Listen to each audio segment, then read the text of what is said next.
Namaskar and good morning. Request, as always, kindly put your phones on silent mode.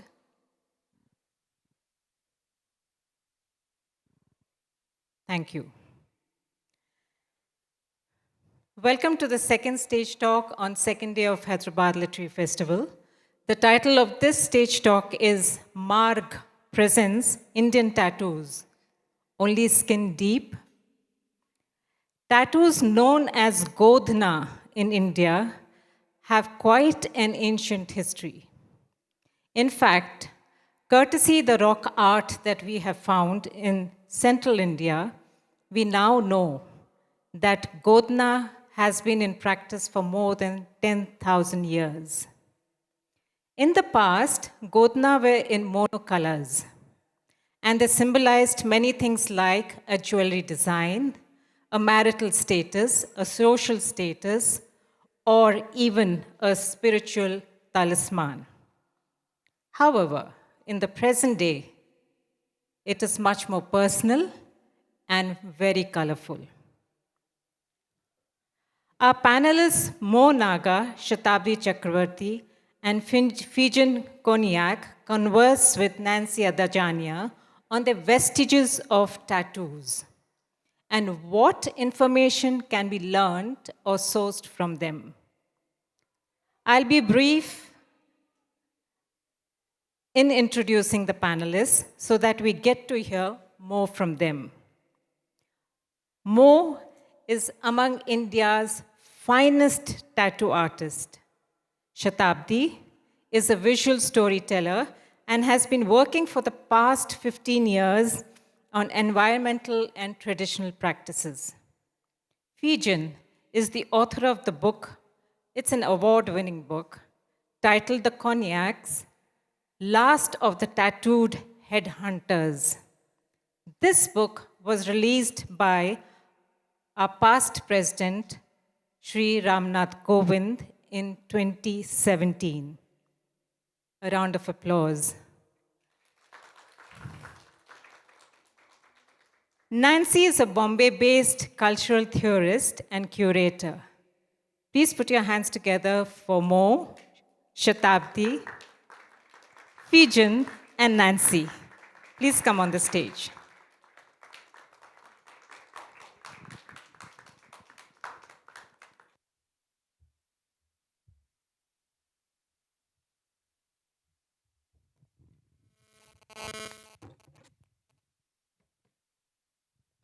Thank you so much, Sangeeta. We're very happy to be here at HLF. And the discussion on Indian tattoo traditions carries forward some of the ideas that me and my co-panelists have presented in the issue of the Marg magazine titled Indian Tattoos Only Skin Deep. Now, Marg has a very rich intellectual legacy. It was born in 1946, a year before India achieved independence. Its founding editor, the novelist and art critic Mulk Raj Anand, was broadly of a leftist humanist outlook. And he wanted Marg to take its place in the larger debates of an expansive internationalism rather than a narrowly conceived nationalism. In the 1953 issue of the Marg magazine, he proclaimed, and I quote, "The emotion of nationalism is the most dangerous and undesirable when it becomes self-assertive, as it tends then to be more irrational. Culturally, it tends to be revivalist and decadent, more especially in the realm of the arts." Close quote. 73 years later, these words feel even more urgent and appropriate, especially when all forms of dissent are being suppressed. In keeping with Marg's tradition of a critical contextualization of the arts, tempered with the ideas of social justice and progressive cultural values, we will be briefly sharing our vantage points on the philosophy and aesthetics of documenting India's diverse tattoo traditions. Now, for more than a decade, tattooing has been perceived as a fashionable body art by the upwardly mobile urban hipster communities in India. apart from raiding the internet for generic global tattoo art designs, there has also been a concerted effort to revive traditional Adivasi designs within the Indian context. As Marg's current editor, Naman Ahuja, has observed, as compared to the tattooing traditions of Africa, Polynesia, and Micronesia, and their attendant studies, a serious discourse on this subject is only just being revived in South Asia. So here's the roadmap.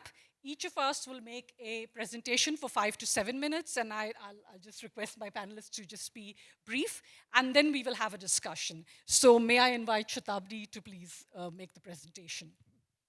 Good morning, everyone. Thank you, Nancy. Am I audible? Is it? Yeah, okay. So my presentation is titled Stories on Skin. About 20 odd years ago, I had started getting tattoos which were visible. And at that time, it was not very common to see women, especially in urban spaces, with tattoos. But growing up, I always remembered seeing people from our villages, from our indigenous communities who were staying in the cities I was growing up in. They always had some kind of a marking, whether it's a small om or like the name of somebody in the family or a motif of a flower or a bird. So I knew that tattooing is not a Western idea or a concept as I was perceived to be too modern at that point of time. So I began this journey to try and understand and to try and see what we as a country have in terms of a tattooing tradition. So it began with the question, what happens to an art form when it kind of travels and evolves from its place of origin into a so-called more modern urban space? So the images here, you can see one arm is actually my tattoos and the others are, indigenous women I have met in different parts of the country. So I'll just quickly take you through a few of the tribal communities I've documented, just to showcase that the tattooing tradition in India is really diverse. Sorry. The communities have different reasons for the practice to exist. They have different meanings. But because it has been an oral form of tradition, there is no documentation. So the traditional tattoo artists, they learn the art from watching their mothers, their grandmothers doing it, or other members of the communities who do the art form, and they just carry it with their memory. So what has happened over the years is, because of this pressure of modernization and everything, we are losing this art form. So this is the Baiga tribe from central India. For them, the women are always heavily tattooed. Many of us would know full body tattoo suits of the Yakuza, but we in India have full body tattoos, and look at them, like they're bold lines, they represent what the environment that they are living in.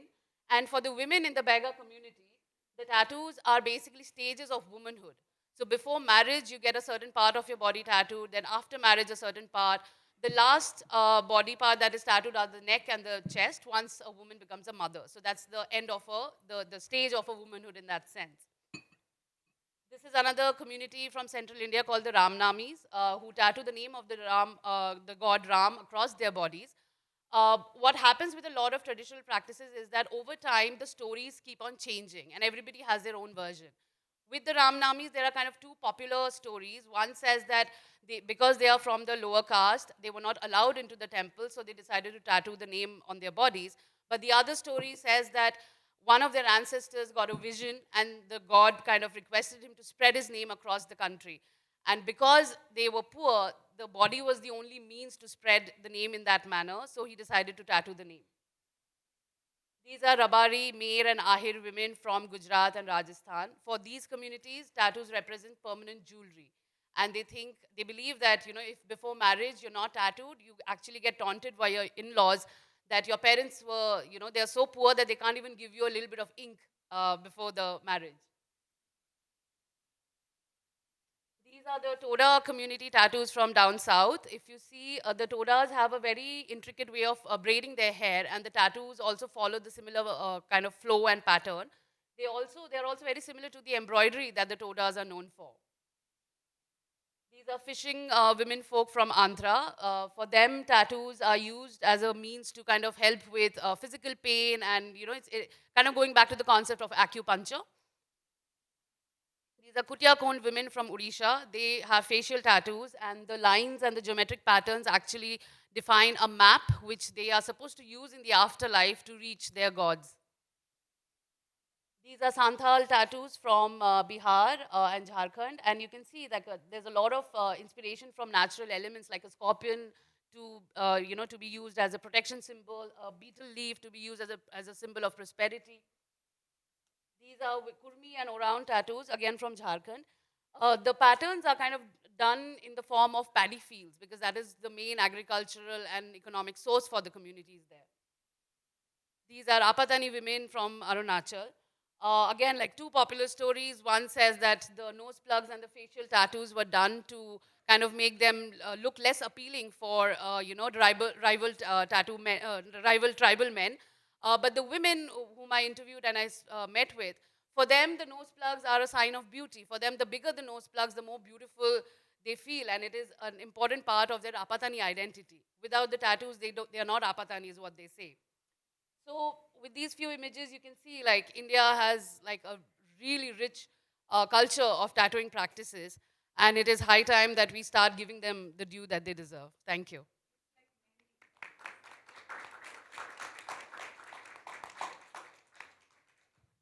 Thank you so much, Shatabdi. And so Shatabdi has presented her photo documentation of the tattoo traditions of the Bega, Gond, Toda, Oraon communities. And what I'll be doing is that I'll be focusing on the migration of the tattoos from the body to paper and canvas. So I'll briefly trace this transition to the practice of two Adivasi artists, the late Shantibai Maravi and her daughter, Manglabai Maravi. And the next slide, please. And, sorry.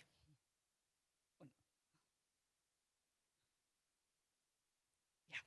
So that's Manglabai on the screen with the colossal figure bearing Bega tattoos that she painted for the Sydney Biennial in 2024. These tattoo practitioners from the Badi community have inked the women of the Bega and Gond communities with the traditional hand-poke technique. In their role as artists, showing works on paper, they perform the dual role of conserving a dying tattoo tradition, but also going beyond documentation to propose a new iconography. When Adivasi artists are presented in museums and tribal art conventions, the tendency is to reduce them to their ethnographic context and attribute their practices to hereditary craft and tribal lore rather than to their imagination. One way to remedy this is to explore the clues in their paintings that elude consensual readings. It's remarkable how this mother-daughter pair has braved social stigma and dire economic challenges to articulate their own gendered subjectivities. This is one of my favorite Shantibai work from 2010. Through an innovative scaling up, the artist has translated the Bega tattoo repertory into a symbolic figurative idiom. It is hieratic in its monumentality and yet makes a concession to a flesh and bone body. We see hints of a tangibly human vulnerability here. The body here is shaped like an arch constructed with rounded arms. This roundedness, intriguingly, I would read as a heightened sense of void.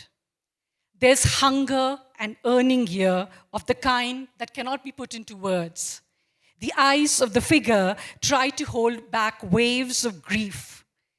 A faint trace of a mouth, a penciled line missing a lick of paint, trembles before vanishing into the canvas. The forehead is adorned with the readily identifiable Bega tattoo of the chula or the hearth. The skeptic might say that the arms are disproportionate to the body, that the void is a happenstance. But I'm more inclined to say that this work, with its slight awkwardness, is actually a triumph of the artist's imagination over the mandates of ethnography or art school prisoners. Look at the hair, casually knotted in the time between cooking and painting, Careless strands, wispy, even wistful, coming out of the bun. The brushwork is so delicate, each strand is a miracle of draftsmanship. Manglabai shares with me that her mother wanted to make horses, Ganesh and Parvati, but she rarely got a chance to paint them. Both artists have to fulfill the mandates of commissions that put them in their ethnographic box. But something changed when Manglabai was invited to participate in a tribal art camp organized by the Directorate of Culture at the Rabindra Bhavan in Bhopal. The person in charge advised her to make a more colorful painting rather than the standard black and white Bega tutu motifs, and also fill up the space surrounding the figures. So for the first time, the birds and trees appeared in Manglabai's paintings. She decided to interpret the official mandate by representing two different Godna styles, Gond and Bega, one austere, the other Baroque. We encounter a trinity of female figures in this painting titled Friends or Sahelia, girls at the threshold of flowering into womanhood. There is nothing hieratic or formidable about this work. At the center stands an elegant Bega girl sporting a tantalizing silver kamarband. Her companions are two Gond girls magically turning into nature's spirits before our eyes. With exquisite finesse, Manglabai renders the heart-shaped leaves of the Kachnar tree and the gorgeous blue Nilkant birds pecking at them. Apparently, Adivasis believe that sighting the Nilkant on Dashera is very auspicious. Manglabai does not represent the trees as a continuation of the Gond girls' bodies. She tells me their faces are floating above the trees, but then, Nancy, you can interpret it the way you like.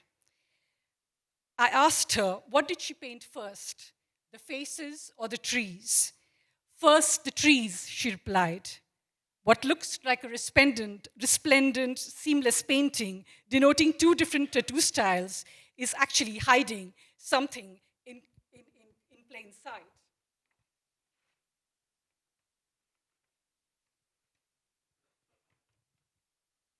And I'd just like to end with a concluding remark, which is that Manglabai's first thought was for something more perennial than human.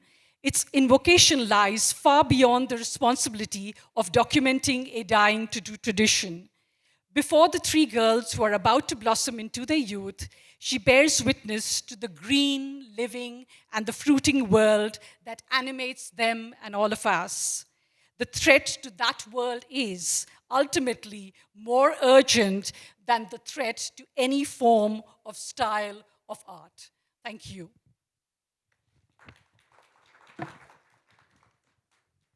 now I'd like to invite Mo Naga.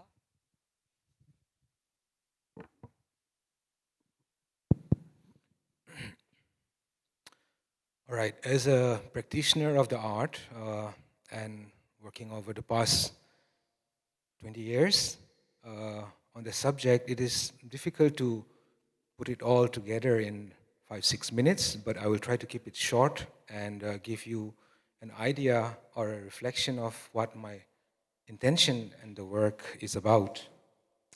For that, I'll start with a little story, a story that has been passed down from ages among many tribes, with a little tweak here and there as it travels. It says that a long time ago, the tiger, the man, and the spirit were brothers. And growing up as siblings, they fought all the time. There came a point when their parents grew old and they passed away. And the man and the tiger spirit, they were grown-ups now. They continue to fight every day, and they realize that this is not the best way to live together because we are brothers and we love each other, we care for each other. We must find a better way to live together. And that's how they come up, they agree to live. They realize that it is better to live separately with love and respect and with boundaries rather than living together and fighting all the time. So the tiger became the keeper of the forest, men became the keeper of the village and the cultivated area, and the spirit became the keeper of the sky, space. Now, the moral of the story is relevant then, today, and it will continue to be in the future because it talks about the oneness, the relation that we have with our natural environment, that we are all one and that we must coexist. And the way to coexist is with love and respect. And that can be achieved by having boundaries. So boundaries have been emphasized. Now, tribal art, indigenous expressions, and if we talk about Naga tattoo in particular, also comes from those times when men lived with the natural environment as one, you know, and the way they look, the way they relate, and the way they work with their environment was very different from how we look at our environment today. And so, if we want to understand how this art speaks, what it carries, and what it does, it becomes very important for us to travel in time, you know, and try to look at it from the old perspective, which is not very easy today. But I have this slide to give you an idea. The design comes from the environment, I have a photo of the village there on the left, and if you look at the next photo, you have the carvings of the tiger with the patterns. And if you look at the third one, the patterns are more highlighted with the white paint. And if you go further, you see the similar pattern coming onto the man. The man here is a man who claimed to have multiple lives, who has attained a level of connecting and being one with nature beyond the physical and the visible realm, where spiritually and more than what is physical and visible, to the extent where they telepathically communicate, they work, they feel pain, sorrow, hunger, all together, and working and living 9 lives, which are all shared, one into the tiger, one into the monkey.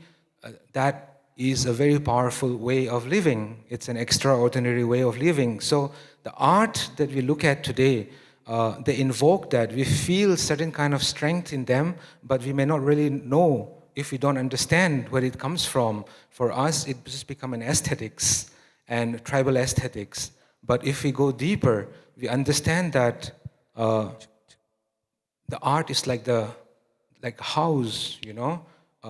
We can appreciate from outside, but who lives in it? What is happening inside, you know?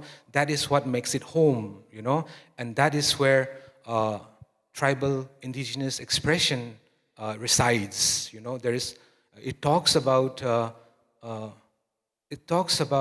things beyond what is physical and just visible, and that is the place where I work, and I try to understand what is it, and I will try to keep it short and end it by saying that, you know, we are all that home, you know, we are all that home, we all have it, we all have the potential, but somehow, you know, all the physical and the visible distractions around us have suppressed and have conditioned us in a way where we don't know how to connect and relate to it. And in the modern world today, I see more and more people wanting to connect and relate because we feel the strength and we all carry it inside. And through indigenous expressions, through their knowledge, their wisdom, their philosophy, if we learn to listen to that, if we learn to remember that, if we learn to invoke that from within ourselves, we will be able to live a life that is more powerful, that is more conscious, and a life that is in tune with what is around us. So my work as an artist has been to understand what is inside that house, you know, that makes it home. And with that, I will conclude so that we can have further more discussions later. over on to Phejin.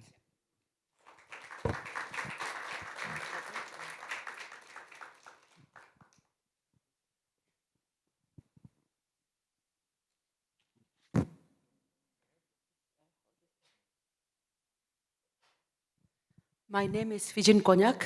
I am the author of the book, The Konyak's Last of the Tattooed Headhunters. I belong to the Konyak tribe.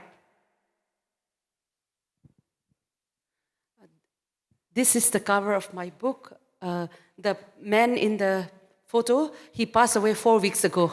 And he was the last tattooed, neck tattoo man of my tribe.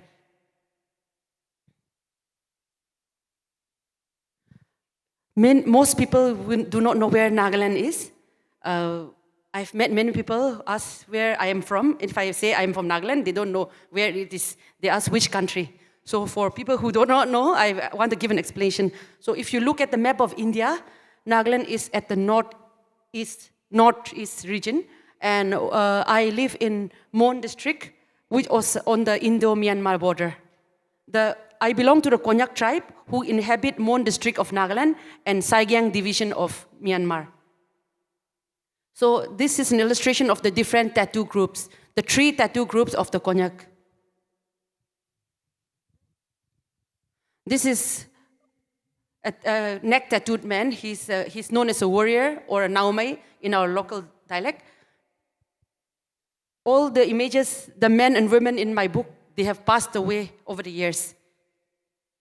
And in a few years' time, this tattoo tradition will be no more because it was banned in 1960. Okay. Oh, sorry.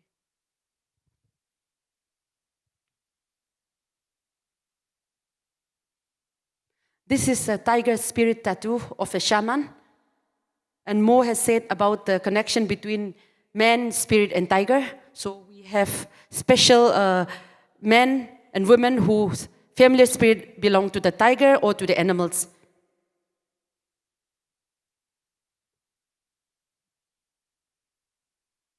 This is a chief who passed away also. He has the tiger tattoo on his back and on his body.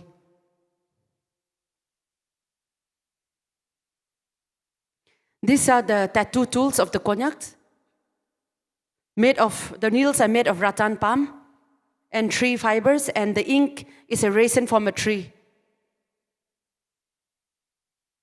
This is me getting tattooed in 2016 because I felt that I needed to feel the pain of not the modern machine, but of the traditional Konyak tattoo tools, just like my ancestor. And this woman was a female tattoo artist who was also a queen. She agreed to tattoo on me after 58 years. Her eyesight was almost giving out, but I persuaded her to tattoo on me so that I could feel the pain exactly the way my grandfather or great-grandfathers or my grandmother did. Mo was also present on that day, so he saw it firsthand, and he completed the rest of the tattoo because the tattoo artist was tired because it took 2 hours just to make 2 lines. She passed away in 2018. So there are no more tattoo artists in my tribe.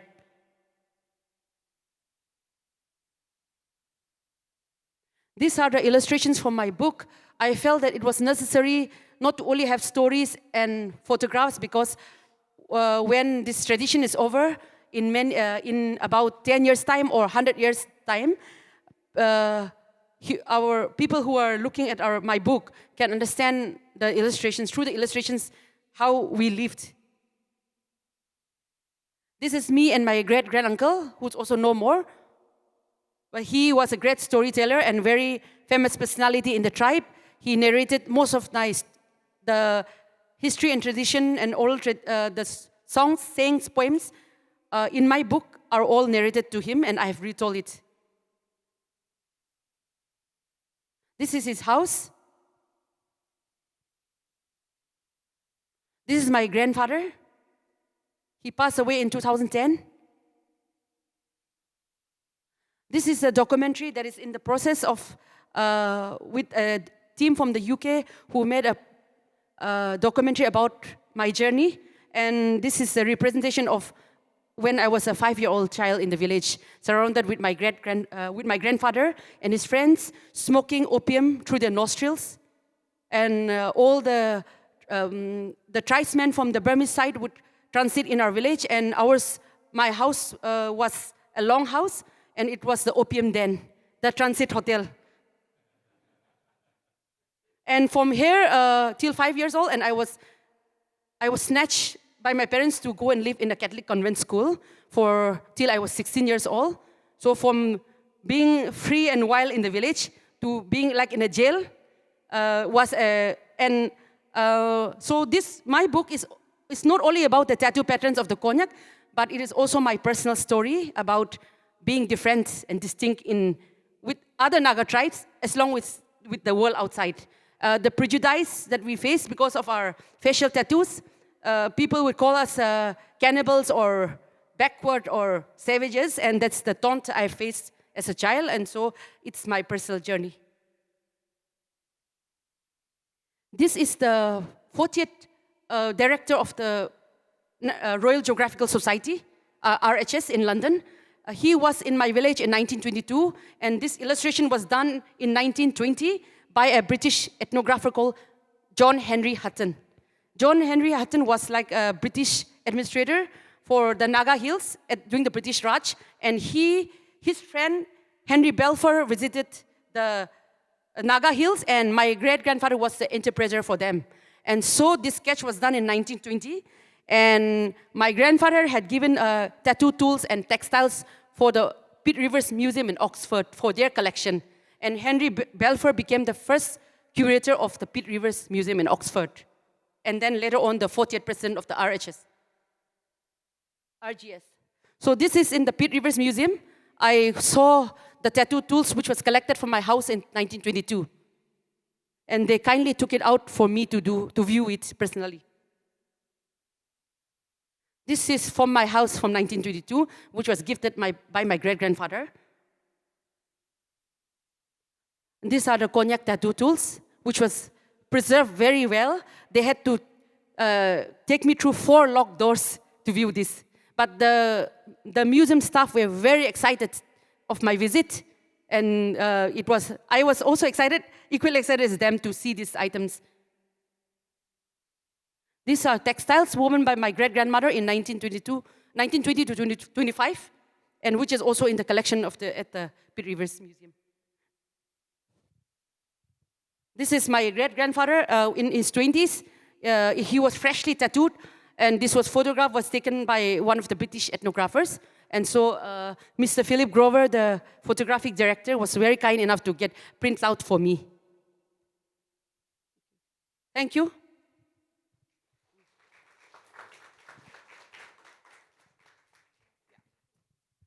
So thank you so much for all the presentations. And now we're all in agreement that the documentation of the tattoo traditions needs to be conducted in an equitable manner, needs to be conducted sensitively. But we also know from our respective fieldwork that the ground reality is full of contradictions and ambiguities. Now, in Phejin's brilliant book that she's just shared with us, there is a memoir of a 85-year-old tattoo practitioner called Ngon Angya. Now, she says that she had mixed feelings about this tattoo tradition. And why does she say that? She says it because, A, according to her, it was also torturous and a painful process. And B, because men and women in the tribe had to compulsorily be tattooed. And then the word that she actually uses is that they did not have a say, they did not have a choice. And I think I'd like to, sort of also bring in this criticality from this memoir of this tattoo practitioner, because oftentimes what happens is that we also romanticize or fetishize the tattoo tradition. So, Phejin, how would you comment on this relationship between gender and tattoo traditions in a patriarchal society?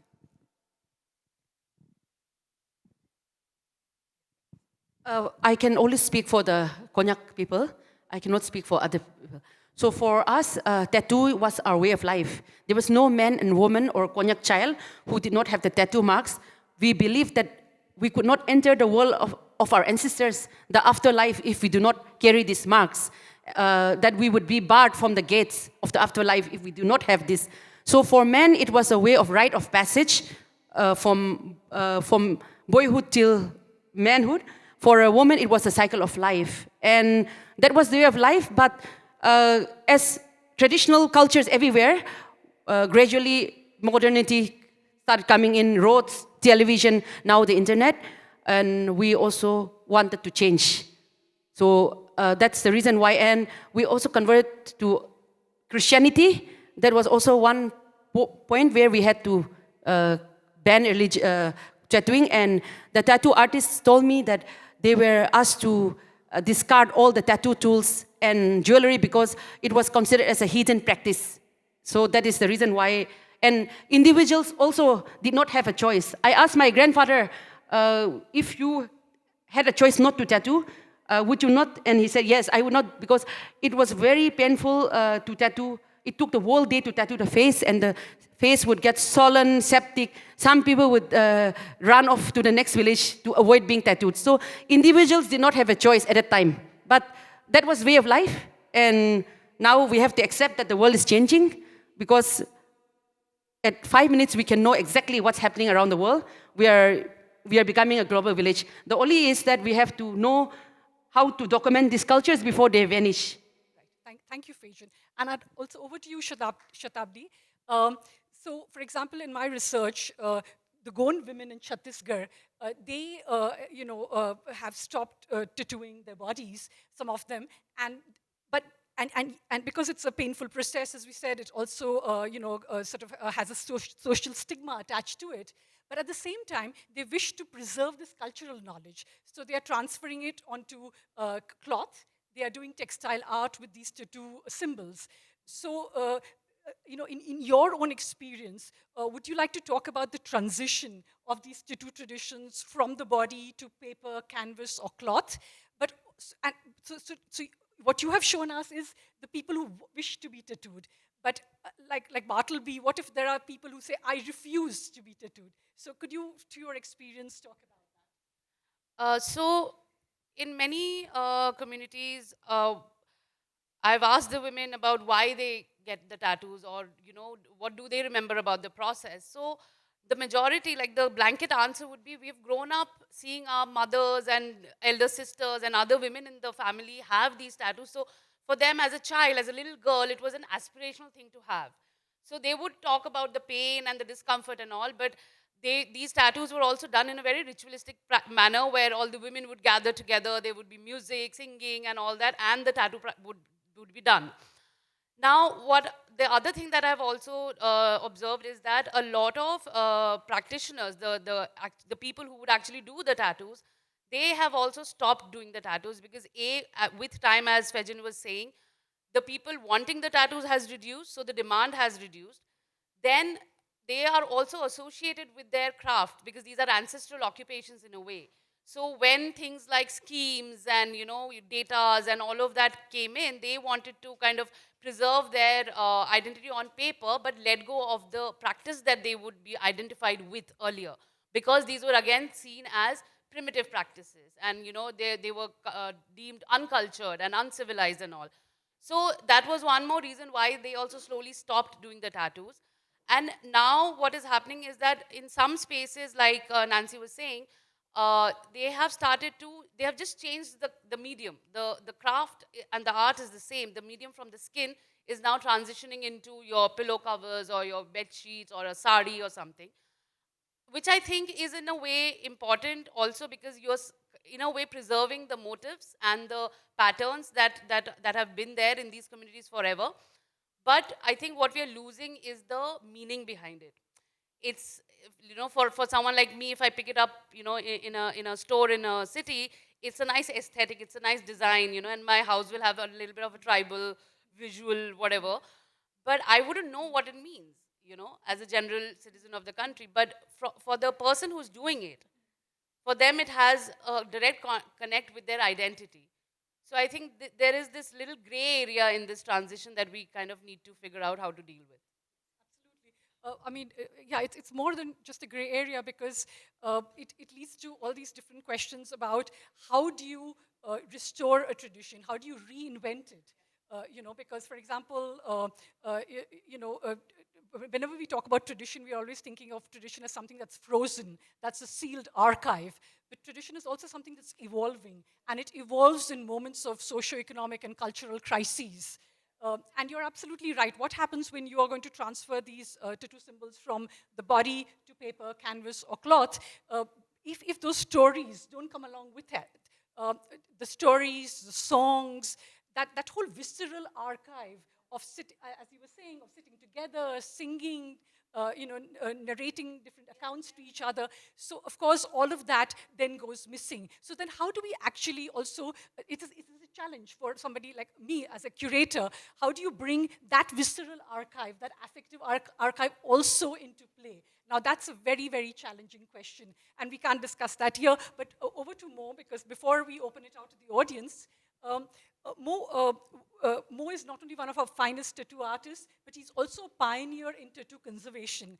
And also, what I really warm to about your practice is that you do not treat the tattoo tradition as a singularity. For you, it's always the tattoo tradition seen within the larger ecology. So can you also talk a little bit about your tattoo village and your Center of Tribal Arts and Design? Yeah, but before that, I just want to touch upon what you guys just said, because I totally agree with what Phejin said, that with time has changed, and the relevance of the tattoo have changed. So we stopped tattooing for so many other reasons. But again, coming to what you said, Nancy, tattoo tradition must grow, must evolve, It is our responsibility to take and carry the story forwards, right? And also, as we have mentioned today, that in India, we have found tattoo to be as old as 10,000 years, right? That's what we have found. It could be even more. We don't know, right? Tattoo is one of the last surviving art form which human is practicing in the way it was done, So probably the patterns and the migrations of designs from the skin to other medium make sense, right? Because we started tattooing and then the textiles came, accessories came, so there will be reflection of that. But along the way in this journey, we will also see that it could also be the other way. It could also, because when you move place, when you travel, because what we have done is travel, we migrate, right? Looking for a better pasture, looking for a better place, and a place that can sustain. And when you change your place, the art also starts changing, right? So it's a constantly evolving, changing expression, stories, but the medium remains the same, right? Could you also talk a little bit about your tattoo village and, Yeah. So I'll add a question to it because it's in that same thing. While you're talking about your tattoo, about the village, also let us know what the story of your tattoo on the forearm is. yeah, the story of this tattoo is a little intense. Just this morning, Shatabdi, people keep asking, and most of the time I just tell them that it is something personal and there is a story behind it, but it's intense and it's overwhelming. I did that with her, and I think she's still getting over around it, So it'll be a long story. I will not go there, but you can come over after, and then I'll share it with you. The tattoo village is a concept village, It is an idea to bring all these documentations, all these stories, whatever remains, what Phejin is doing, what Shatabdi is doing, what others are doing across the country, and even from other parts of the world, to come and have a place to have the conversation, right? For the future generation to come and learn, to see, and because like Phejin has pointed, they are all slowly dying away. In the past 13 years of my travel, I So many of them have passed away. Not only that, those little kids who were running around and playing have grown adults now. Some of them have become parents, right? And they will not get to hear the stories. So Tattoo Village is a concept village where I am bringing in different plants that were used for tattooing, because just within the Naga family also, there are more than 60 tribes, and out of all of that, as far as my knowledge is concerned, there are more than 25 tribes who used to practice tattooing, and they use different plants and there are different techniques and different stories. So when somebody from a tribe 5, 6, 10 years down the line want to learn it, we don't have that platform. And generally speaking, in the Ministry of Art and Culture, tattoo has not found its place, its rightful place. And I tried working, I tried a lot for many years to work with the department, and they all praise me, but they just don't know what to do with me, because they say, but you are just an individual, how do we support you? Because it requires a different setup, a department. And that's when I decided that, I will do it, let me do it, even if it takes long, let me start. And that's how I have started it. So in Mo's center, what he has envisaged is not just the tattoo tradition, but also the garden, so that you can grow the plants for the dyes, the tattoo dyes, but also a handloom unit, because again, the tattoo tradition and the weaving motifs are quite similar. And also foraging from the forests, so looking at forest produce. Because again, when we're talking about the tattoo traditions, we have to talk about the colonial era Forest Acts and the successive amendments to the Forest Act, which has alienated the Adivasi groups all over India from the forest and the forest produce. So therefore, I really warm to your vision, because you are not just looking at tattoos, as in isolation. Because when we look at the tattoo symbols, as Shatabdi has shown us through her photo documentation, even the Bega tattoos, for instance, you have a fish trap on the leg. You have the Bale Anki or the bull's eye. You have the Morella or the peacock. So as you can see, even just if you just look at the Bega tattoo armor, as it were, it has all these symbols from nature. So we cannot talk about the dying of the tattoo tradition without talking about the dying of the forest. Whether it was the colonial times when the forest officials wanted to extract the resources of the forest to make a profit, or it's the post-colonial Indian state, which is again alienating the Adivasis from their forests. What happens then is that we lose all of this. We lose weaving traditions, our songs, our stories, our tattoos. So thank you so much, Nancy, all of us, and maybe I'll open open the discussion to the audience in case there are only any questions. two questions, because we are running short of time. I know, but we started 6 minutes late, so I'm just going to maybe we can have two questions. And Yes, only two questions, please. The mic there. Stand up, please. We can also see you. Hi. Thank you. So my question was basically when Phejin talked about like the beliefs that used to come with the tattooing tradition, that you can't enter the afterlife without like tattoos. So right now, how you all are talking about how the tradition like doesn't exist as tattooing anymore, how it exists on clothes and stuff, and how that change was necessary. Do you have any idea about how it affected the first generation that stopped tattooing? Like how did it affect their cultural beliefs, and whether it caused any like distress? Yes, it did. So my grandfather and grandparents were the last generation with the tattoo, and with them came conversion to Christianity. And then my parents' generation are without tattoo.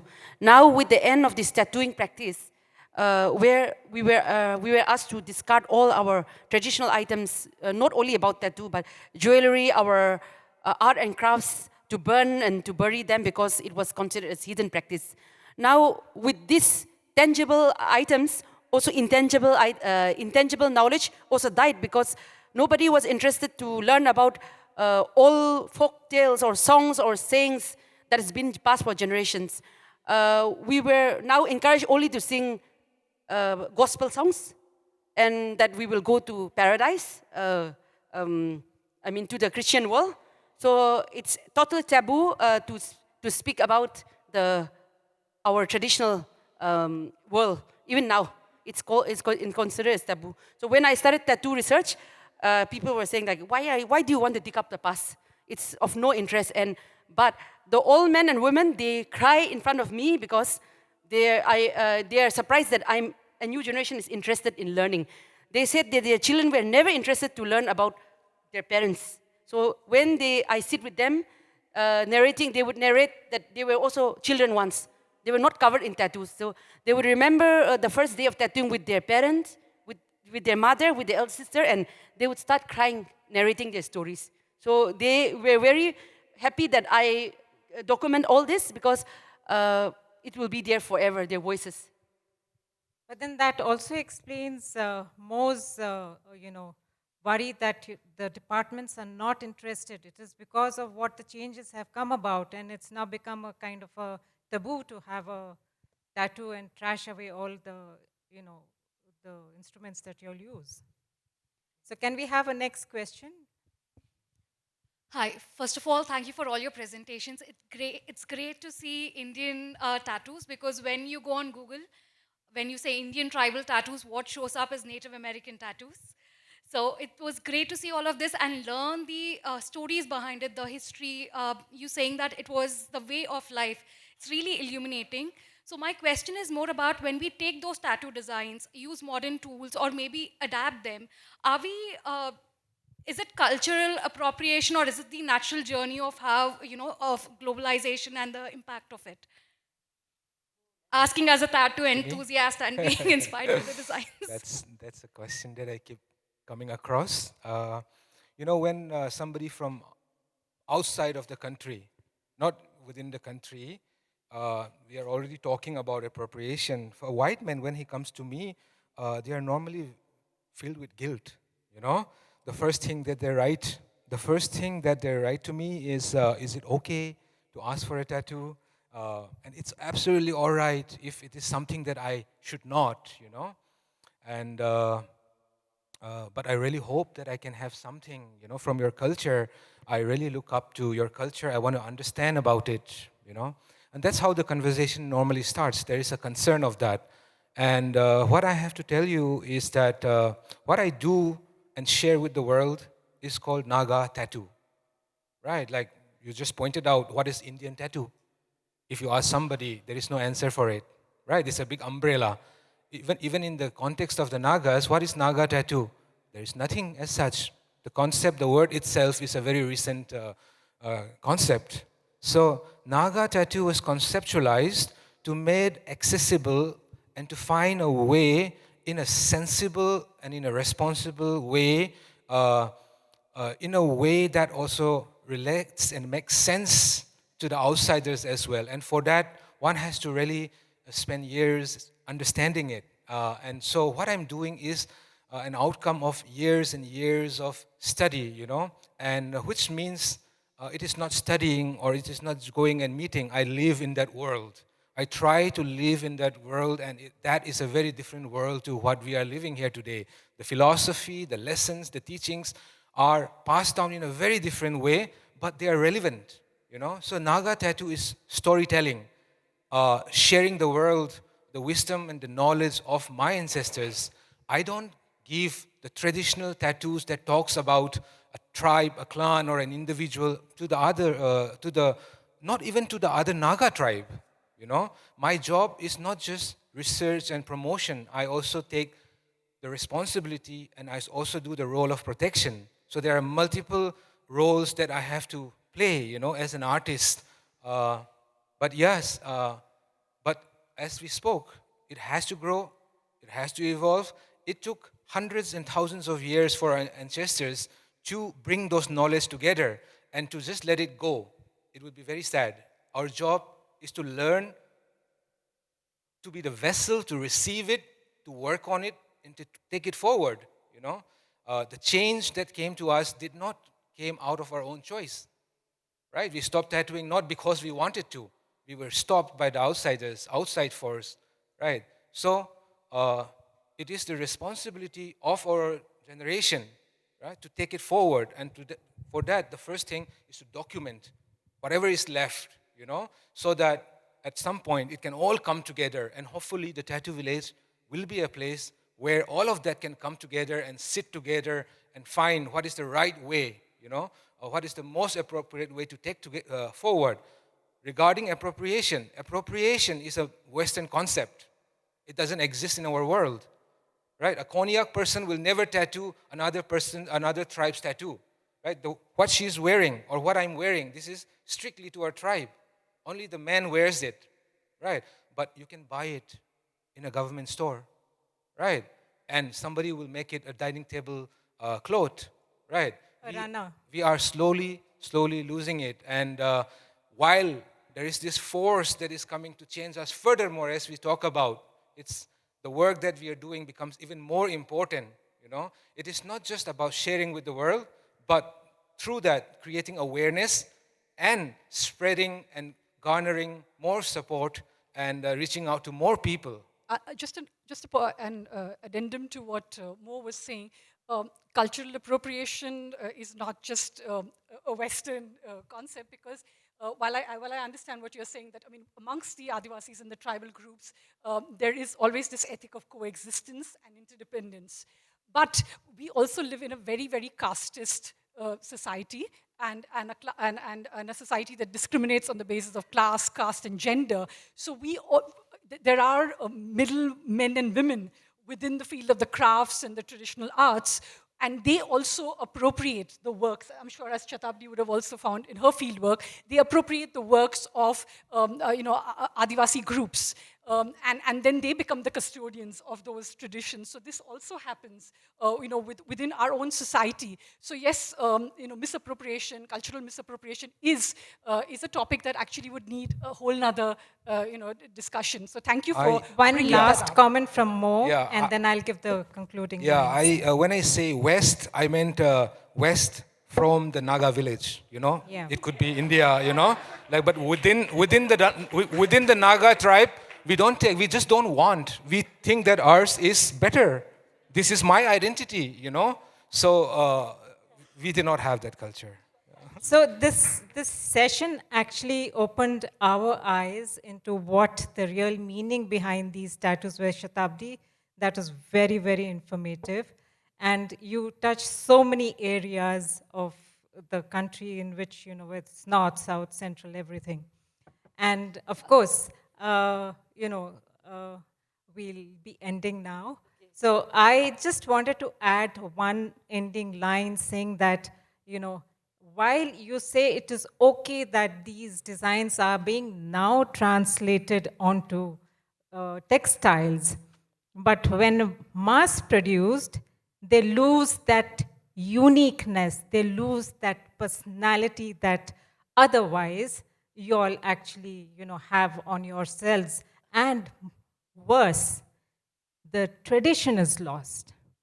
That is the greater loss that we face. And I hope Marg will continue to work on this and revive the tradition for other generations to come forward. Yes. I was approached by someone, I would not name, that if they could fly the tattooed headhunters to the Lakme India Fashion Week. I don't know what I replied.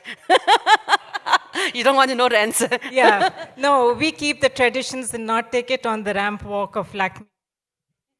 One round of applause for this very informative, very nice talk. Thank you. Thank you, Shatabdi. Thank you. Nancy. Thank you, Mo. And thank you, Phejin.